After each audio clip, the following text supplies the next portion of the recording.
What's going on, everybody? Today, I want to talk about what in the world is going on with the Phoenix Suns, man. The Phoenix Suns, a team with Bradley Beal, Devin Booker, and Kevin Durant, struggling this much under 500. I mean, heading into the All-Star break with that record, with guys like that, is just crazy. What seems to be the problem? You see here, as of right now, they are 11th place in the Western Conference, under 500, 26 and 28. It's just, listen, man. I mean, losing three in a row heading into the break.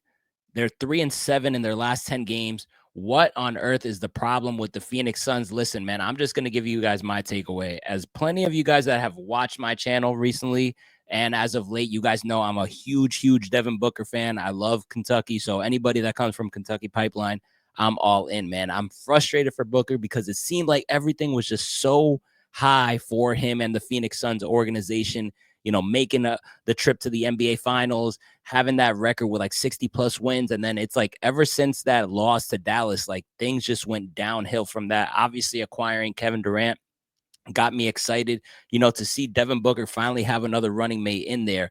But man, ever since that, trading for Bradley Beal, things just got dicey, man. I mean, first of all, the first problem to me is the point guard. Obviously, last year, the Suns also underperformed, but the talk all offseason was the Phoenix Suns need a point guard. Obviously, since losing Chris Paul, they have no legitimate playmaker.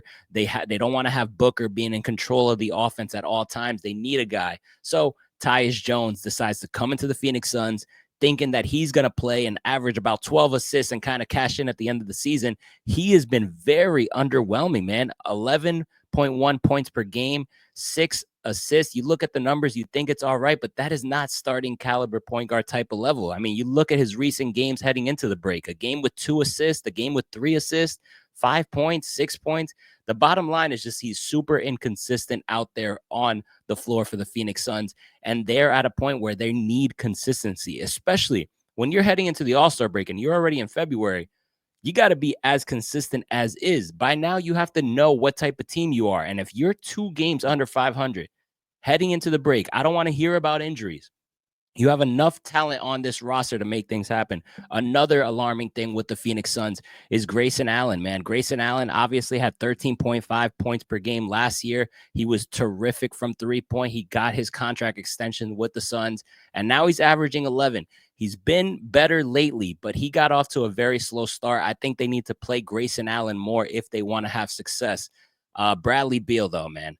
I mean, come on, man. This is a guy who, as you see on the screen, came from Washington averaging 23 points per game, came to Phoenix, averaged 18 last year, and then he's down to 17.4 points per game. He's coming off the bench, but it's just like this thing with Bradley Beal, man.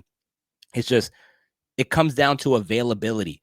All right. Availability. And he's just not a trusted guy that you can have in there day in and day out. And he's very inconsistent, man. I mean, you're paying him so much money. His contract is ridiculous to only be giving you 17 points per game. And he is a question mark from a week to week basis. You cannot sit here and guarantee that Bradley Beal will play 2 weeks straight. You cannot. And that's a problem, man. And I really think that's where the Phoenix Suns went wrong. Devin Booker has been trying the best he can. Obviously, he's had a little bit of a down year in the beginning, but he kind of started picking things up late, which you absolutely love to see. He's averaging 26.2 points per game at this point, 4 rebounds, 6.7 assists. None of the things that are happening are Devin Booker's fault. Absolutely not. I mean, the dude has played so many different roles. You want him to be the leading assist man. You want him to rebound. You want him to be the scorer. You want him to drop 40. He's checked all of those boxes, and he's doing the best he can. Same thing with Kevin Durant. He's averaging 27.3 points per game, 6 rebounds per game, and 4.2 assists. The problem have nothing to do with Devin Booker and Kevin Durant. I want that to be very, very clear. It has to do with those other guys. Those other guys are very inconsistent. Budenholzer also, I thought he was a great coach. I think they got into, a great rhythm to start. He was playing this rookie. They got this guy, Ryan Dunn, who's able to pick up defensively, full court, put pressure on guards, hit open three-pointers, and just play with ultimate hustle and will. He was playing really well. I don't understand what happened. This dude is barely seeing the floor. He's barely getting minutes. I don't know what Budenholzer is doing, but I think he is literally making a huge mistake on a night-to-night basis with the way he's handling Ryan Dunn's minutes, man. Take a look at Ryan Dunn if you haven't already. He's had a solid season, man. You love to see when a rookie has something going for them, and he'd had something going for them. Being able to pick up defense on a league like this where you need defense and knock down 3-point shots from the corner, Ryan Dunn deserves more playing time. I think that is going to be very, crucial for this Phoenix Suns team to even have a chance here in the second half of the season here as we wind down the stretch. I think he needs more minutes, but ultimately, man, what's wrong with the Phoenix Suns is the question, man. I really think they went wrong when they pulled off this trade right here, man. I know plenty of people might laugh at it, right? But when they acquired Bradley Beal, all right, getting rid of Chris Paul, Landry Shamet, multiple second-round picks and pick swaps, you already had Kevin Durant and Devin Booker, all right? Chris Paul, I understand that he was getting older, but he's still averaging, he's still giving you like 7, 8 assists. I much rather have a high IQ level point guard that's giving me 8 assists, that tries his ass off and can kind of be like that secondary coach, being the point guard himself. I understand he'll get attacked defensively, but who the hell isn't getting attacked defensively in the NBA these days? So don't give me the fact that it's a defensive issue. I think that when it comes in totality, man, getting rid of Chris Paul was a huge mistake. And it's not only just about having Chris Paul over Bradley Beal. It's the price that you paid for Bradley Beal. Those pick swaps, those second round picks that you can use in other trades. And then you have yourself tied in to this Bradley Beal contract that you can't get out of. All right. The dude has a no trade clause. You tried to get Jimmy Butler in the offseason. He doesn't want to waive the trade clause. He says he'll waive it for Miami. He has too much control, and you don't have control. So you lost so much control by doing this move where I feel like you really didn't need it. I think the team obviously needed to build some pieces. They obviously lost to Denver, but I think they could have added some pieces here and there, or just kind of just trust it to work out. I feel like the team with Chris Paul, Kevin Durant, and Devin Booker did not have enough time together. And it's not only those three guys, it is DeAndre Ayton as well. I know plenty of people, including myself, have been very critical about DeAndre Ayton as far as his motor goes, his effort. But listen, man, look at DeAndre Ayton's numbers. He is way, way better than Yusuf Nurkic. I mean, getting involved in this trade right here is the other mistake that they made. Sending out DeAndre Ayton, a first-round pick, all right, and Kamara here, who was a great guy that they drafted, had huge potential. He's been solid over there in Portland. For Yusuf Nurkic and Grayson Allen, Nasir Little, who's not even on the team, Keon Johnson, Nurkic is no longer on the team. Grayson Allen, you probably could have got for cheaper. You could have got him on a separate deal. You did not need to trade DeAndre Ayton. All right. I understand the chemistry issues. I understand his lack of motor. But man, when you're telling me I'd rather have had this team with Chris Paul, Devin Booker, Kevin Durant, and DeAndre Ayton, and just work out the rest of the things over the course of this period, man. I do not like how this Phoenix Roster's team is constructed right now. It is just too all over the place for me.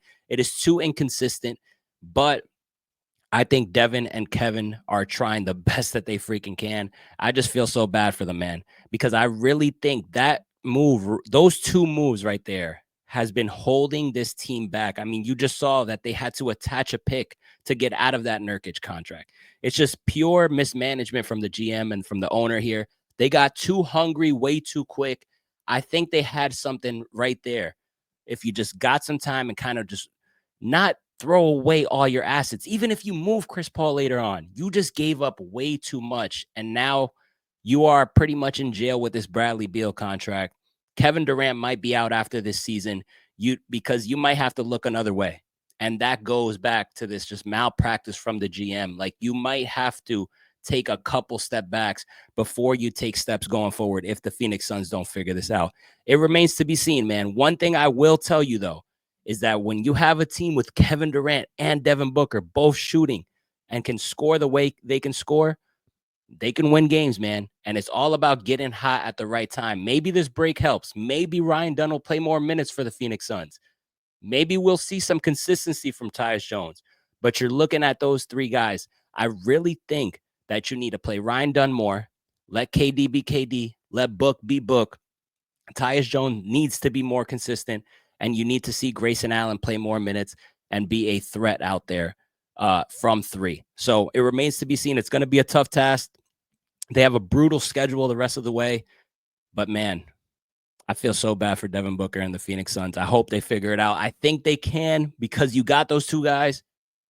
But man, I really think those trades right there are still haunting this team to this day, and it will haunt them a little bit in their future, unfortunately. Suns fans, I'm rooting for you guys. Like I said, I'm a huge Devin Booker fan. I hope they figure this thing out and kind of get hot at the right time. That's all you need.